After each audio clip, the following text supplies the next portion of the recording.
अस्सलाम वालेकुम, मेरा नाम मोहम्मद यामिन है और आप मौजूद हैं कहानी टाइम पे, जहां हर कहानी सिर्फ कहानी नहीं बल्कि इल्म, नसीहत और ईमान का पैगाम है। अगर आप नए हैं तो सब्सक्राइब करें ताकि हमारी खूबसूरत इस्लामी कहानियां आप तक पहुंचती रहें। चालू बंदर और सुस्त हाथी। पैपल के नीचे 15 दिन की पुरमजाह कहानी तारुफ ये कहानी है हरियालियों से भरे एक घने जंगल की, जिसके बीचों बीच एक बहुत पुराना पैपल का दरख्त था। इतना पुराना कि परिंदे उस पर अपने दादा की कहानियां सुनाते और बंदर उसे दादा पैपल कहकर छेड़ते। इसी दरख्त के नीचे रोज एक हाथी आकर सुस्ती करता और एक बंदर तंग करता। इन दोनों का यही मरकज, यही मैदानी जंग, यही हंसी का पंडाल था। मरकजी किरदार: चालू बंदर, शरीर, होशियार, जबान दराज और हमेशा कोई ना कोई शरारत सोचने वाला।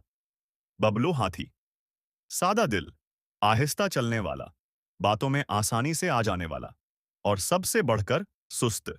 एक दिन चालू बंदर दरख्त पर झूलते झूलते नीचे गिरा और सीधा बबलो हाथी की पेट पर जा गिरा, जो हमेशा की तरह नीम नींद में दरख्त के नीचे लेटा था।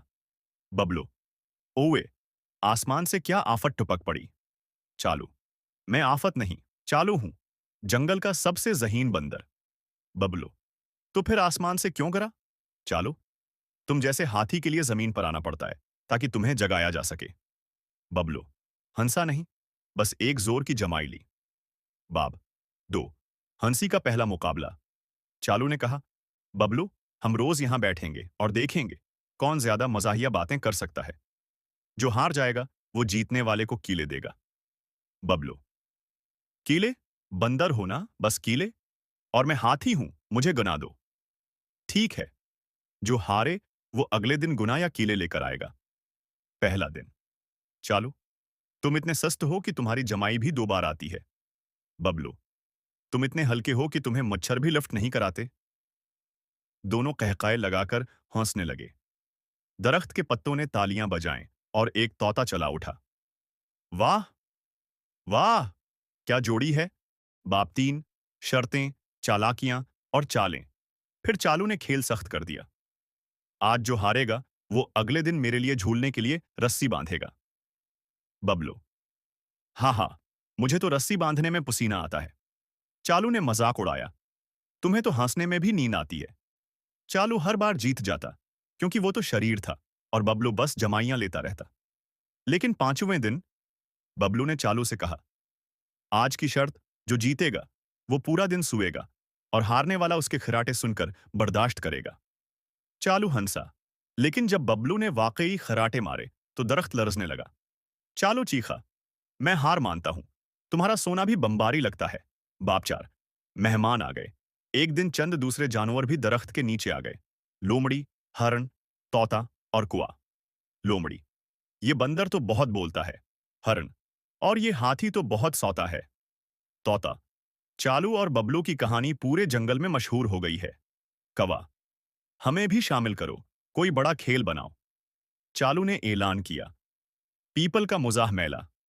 बबलू बोला, मेला? क्या वहां नींद मिलेगी? बाब 5, पीपल का मजाक मेला।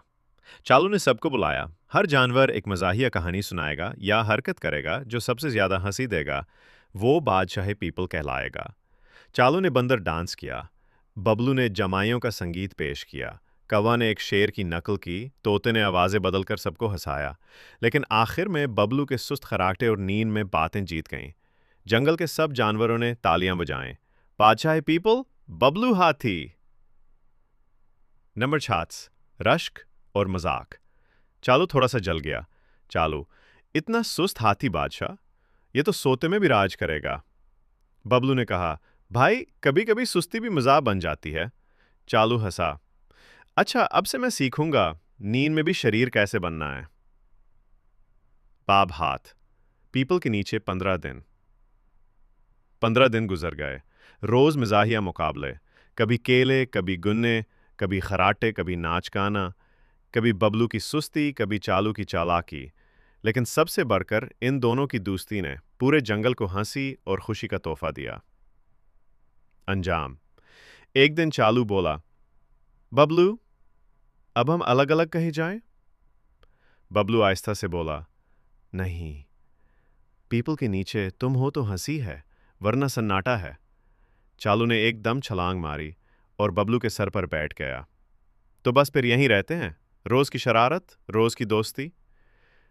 पीपल के नीचे हंसी गूंजती रही, परिंदे तालियां बजाते रहे और कहानी खत्म न हुई, बल्कि रोज नई कहानी बनती रही।